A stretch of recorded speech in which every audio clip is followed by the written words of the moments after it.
Dajjal adalah seorang manusia pendusta dan penebar fitnah terbesar yang lahir dari keturunan Yahudi atau Yahudza. Dalam berbagai riwayat, Dajjal kelak akan dibunuh oleh Nabi Isa alaihissalam atas izin Allah Ta'ala di akhir zaman. Peristiwa ini menjadi salah satu tanda-tanda terjadinya hari kiamat. Dajjal bukan jin ataupun makhluk lain, tetapi ia manusia yang ditangguhkan ajalnya seperti halnya Nabi Isa alaihissalam. Dajjal lahir di negeri Samirah, Samaria, negeri kecil di Palestina, warisan Nabi Sulaiman. Negeri Samirah ini berasal dari nama seorang dari Bani Israel, Musa Samiri, pembuat berhala sapi emas. Ia adalah seorang pengikut Nabi Musa alaihissalam yang kemudian sesat dan merupakan tokoh kafir yang disebut dalam Al-Quran. Untuk cerita selengkapnya, simak terus video ini sampai akhir.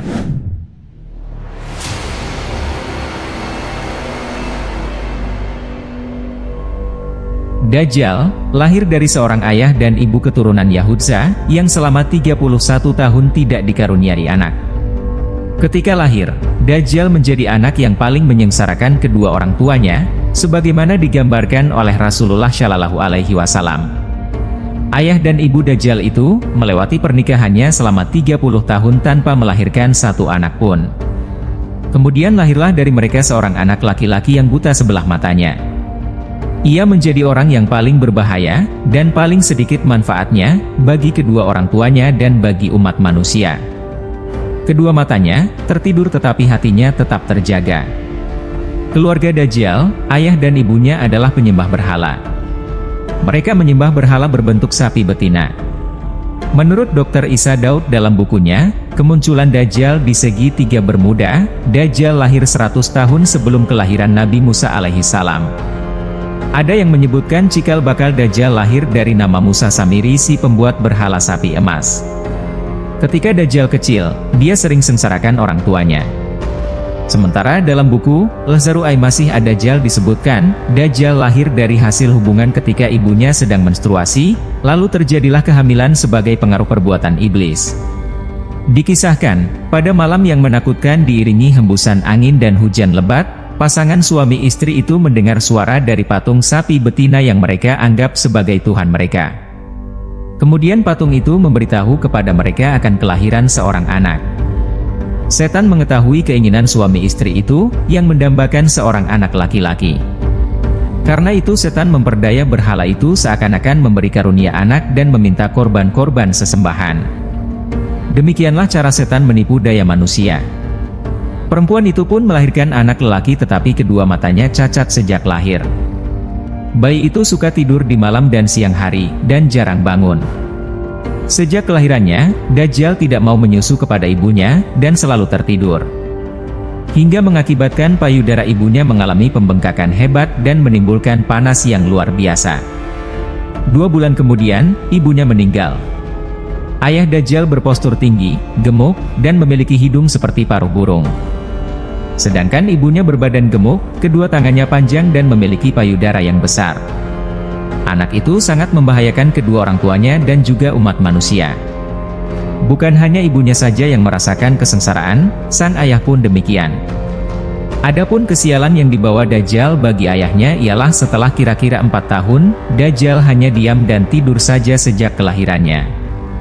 Pada suatu malam, anak itu bergerak merangkak seperti balita.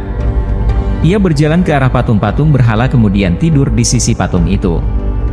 Sang ayah pun bangun keesokan harinya dan mendapati anaknya tertidur di pangkuan patung Tuhan mereka.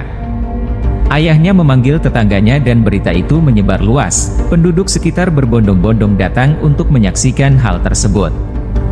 Kemudian hakim kota mendengar dan ingin memiliki anak itu yang dianggap dapat membawa keberkahan. Maka diutusnya mata-mata untuk membuat siasat, maka dihadapkannya lah ayah Dajjal kepada hakim kota, dan dipaksa untuk mengaku bahwa kabar berita itu adalah hasil rekayasa dirinya semata. Karena itu ayah Dajjal dipaksa untuk mengaku bahwa dirinya lah yang telah mengangkat anaknya, dan menaruhnya di pangkuan patung sapi itu. Karena ayah Dajjal menyangkal tuduhan itu, ia dipenjara dan disiksa. Sementara Dajjal diambil oleh hakim dan dirawat di dalam istana. Dalam menghadapi siksa di penjara, ayah Dajjal tidak kuat sehingga ia terpaksa mengakui kebohongan itu. Setelah ia mengaku, ayah Dajjal pun diusir. Maka tinggallah ia sebatang kara karena ulah anaknya itu. Dalam keterasingannya itu ayah Dajjal meninggal dalam penderitaannya.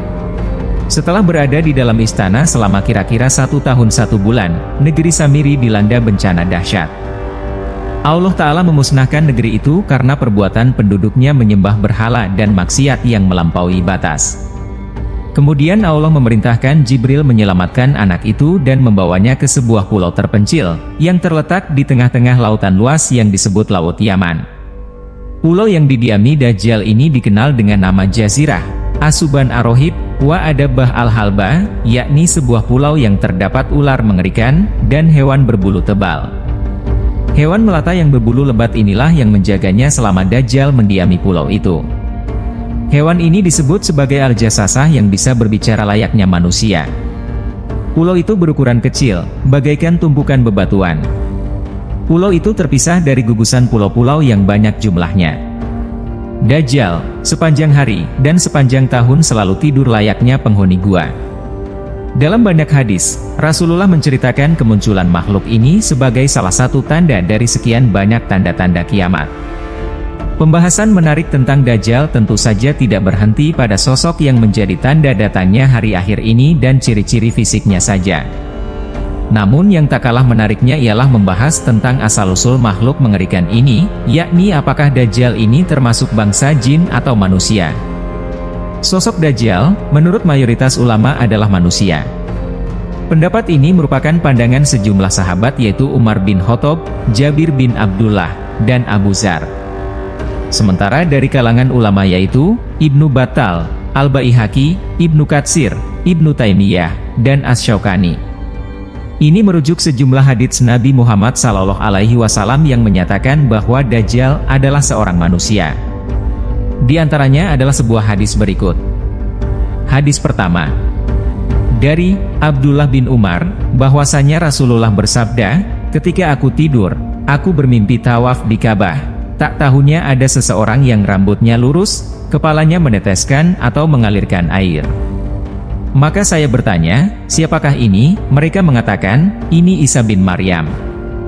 Kemudian aku menoleh, tak tahunya ada seseorang yang berbadan besar, warnanya kemerahan, rambutnya keriting, matanya buta sebelah kanan, seolah-olah mata anggur yang menjorok. Mereka menjelaskan, sedangkan ini adalah Dajjal. Manusia yang paling mirip dengannya adalah Ibnu Qatan, laki-laki dari Bani Huza'ah. Hadis riwayat Bukhari. Hadis kedua, dari Ubadah bin As-Samit, ia berkata, Rasulullah bersabda, sesungguhnya Dajjal adalah seorang laki-laki pendek, berkaki bengkok, keriting, buta sebelah mata, terhapus mata, tidak menonjol dan tidak bermata cekung. Jika disamarkan kepadamu, maka ketahuilah bahwa Rob kamu tidak buta sebelah matanya. Hadis riwayat Ahmad dan Abu Dawud. Hadis ketiga, Dajjal, matanya buta sebelah, kulitnya putih. Dalam satu riwayat, kulitnya putih seperti keledai putih. Kepalanya kecil dan banyak gerak, mirip dengan Abdul Uzza bin Qathan. Jika ada orang-orang yang binasa, mengikuti fitnahnya, ketahuilah Rob kalian tidaklah buta sebelah. Hadis riwayat Ahmad dan Ibnu Hibban. Kiamat tidaklah terjadi sehingga kalian melihat 10 tanda-tanda sebelumnya. Rasulullah menyebut kabut, Dajjal, binatang ad-dabbah, terbitnya matahari dari barat, turunnya Isa bin Maryam, Yajuj dan Majuj, 3 gerhana, gerhana di timur, gerhana di barat dan gerhana di Jazirah Arab. Dan yang terakhir adalah, api muncul dari Yaman, untuk menggiring manusia menuju tempat perkumpulan mereka, kata Nabi Muhammad, dalam satu hadis riwayat Hudzaifah bin Asid Al-Ghifari. Dajjal, merupakan salah satu tanda dari beberapa tanda kiamat kubro. Ia merupakan perkara gaib, atau samiyat. Sebagai umat muslim Ahlussunnah wal Jamaah, wajib mengimani kedatangan Dajjal di akhir zaman nanti. Caranya, umat muslim harus meyakini sepenuhnya apa yang pernah disampaikan Nabi Muhammad mengenai Dajjal. Dalam satu hadits riwayat Abu Dawud misalnya, Nabi Muhammad menjelaskan bahwa Dajjal, secara fisik, merupakan seorang laki-laki pendek, berambut keriting, matanya buta sebelah. Dia mengaku sebagai Tuhan sehingga membuat umat manusia kebingungan. Namun, Nabi menegaskan bahwa Tuhan tidak buta sebelah, sebagaimana Dajjal. Suatu hari, Nabi Muhammad pernah menyampaikan pidato di hadapan para sahabatnya secara panjang mengenai Dajjal. Nabi Muhammad mengawali pidatonya dengan mengatakan bahwa setiap nabi yang diutus Allah pasti mengingatkan kaumnya terhadap Dajjal, termasuk dirinya sebagai nabi terakhir. Dajjal pasti akan muncul di tengah kalian, tegas Nabi. Kata Nabi, dirinya akan menjadi pelindung bagi setiap muslim, manakala Dajjal muncul pada zamannya. Namun, jika Dajjal datang setelah Nabi wafat, maka setiap muslim menjadi pelindung atas dirinya sendiri. Dan Allah akan menggantikan Nabi untuk melindungi umatnya. Nabi kemudian menjelaskan perihal wilayah kemunculan Dajjal. Disebutkan bahwa Dajjal akan datang dari suatu wilayah yang sepi antara Syam, Suriah, dan Irak. Lalu dia membuat keonaran di mana-mana, di seluruh penjuru dunia. Dajjal akan mulai muncul dan berkata, "Aku adalah Nabi, padahal tidak ada lagi Nabi sesudahku." Lalu ia mengulanginya, sampai akhirnya berkata, "Aku adalah Tuhanmu, padahal kalian tidak melihat Tuhan kalian sebelum mati," jelas Nabi Muhammad. Selain ciri-ciri fisik di atas, Nabi juga mengungkapkan bahwa ciri Dajjal lainnya adalah ada kata kafir di antara kedua bola matanya. Semua orang yang beriman bisa membaca kata di jidat Dajjal tersebut. Oleh karena itu, Nabi memerintahkan umatnya yang menjumpai Dajjal agar meludahi wajahnya dan membacakan awalan surat Al-Kahfi. Dajjal dijelaskan Nabi Muhammad sebagai seorang yang sakti. Dia akan menguasai umat manusia. Ia bisa menghidupkan manusia setelah membunuhnya. Tapi, Nabi menegaskan bahwa Dajjal tidak bisa melakukan lebih daripada itu. Juga tidak bisa menguasai manusia lainnya. Cobaan Dajjal antara lain ia membawa surga dan neraka. Neraka Dajjal adalah surga, sedangkan surga Dajjal adalah neraka. Barang siapa diuji dengan neraka Dajjal, hendaklah ia memejamkan mata dan meminta pertolongan kepada Allah, niscaya neraka itu menjadi dingin, dan menyelamatkan, sebagaimana api menjadi dingin, dan menyelamatkan Ibrahim alaihi wasallam, papar Nabi Muhammad. Nanti, Dajjal akan melewati sebuah desa di mana penduduknya mengimani dan mempercayainya. Dajjal kemudian berdoa untuk kesejahteraan mereka. Maka hujan pun turun, bumi menjadi subur, binatang mereka menjadi sangat gemuk, penuh dengan daging, dan deras air susunya. Kondisi berbeda dialami penduduk desa yang mengingkari dan tidak mengimani Dajjal. Dajjal mengutuknya hingga tidak ada satupun binatang mereka yang hidup. Hari-hari Dajjal adalah 40 hari. Satu hari seperti 1 tahun, 1 hari lagi seperti sebulan, 1 hari lagi seperti sepekan, sedangkan hari-hari berikutnya adalah seperti hari-hari biasa, sedangkan hari terakhir adalah hari seperti Fata Morgana.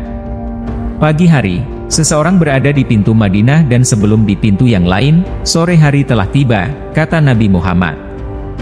Demikianlah penjelasan mengenai Dajjal. Selain menyampaikan ciri-ciri, wilayah kemunculannya, dan cobaan yang dibawa Dajjal, Nabi Muhammad juga mengingatkan agar umat muslim tetap memegang teguh keimanan dan keislamannya. Jangan kalian mengikutinya, apalagi meyakini apa yang disampaikan Dajjal. Karena sesungguhnya surganya Dajjal adalah nerakanya Allah, dan nerakanya Dajjal adalah surganya Allah. Kebenaran hanya milik Allah Subhanahu wa Ta'ala. Terima kasih telah menyaksikan video ini sampai akhir. Wassalamualaikum warahmatullahi wabarakatuh.